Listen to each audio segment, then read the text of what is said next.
Pauline vient chercher sa seconde fille à la crèche. Organisation serrée. C'est quand même une mécanique bien huilée. Oui, c'est rythmé, il n'y a pas le temps. Mais plaisir de retrouver Charlize, 2 ans et demi. Ça va, mon chat ?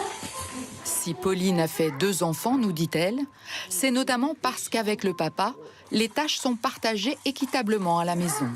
Et puis... C'est vrai que nous, on a la chance d'avoir les 4 grands-parents à proximité, donc qui sont là en soutien quand on finit un peu plus tard le soir ou quand on est pris pour diverses raisons. Et c'est important aussi, ça nous aide beaucoup. 2 enfants, c'est plus que la moyenne des femmes françaises. Fécondité en berne et natalité en chute, 677 800 naissances en 2023.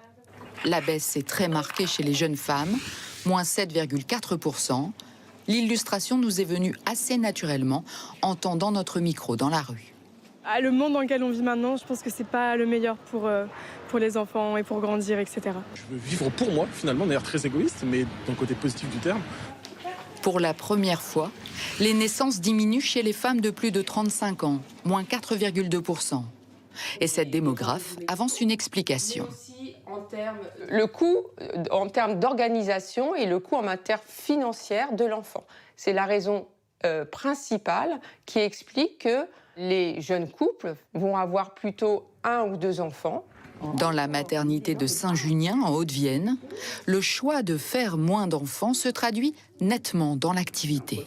Il y a 22 ans, on faisait 550 naissances. Aujourd'hui, on est aux alentours d'un petit 300.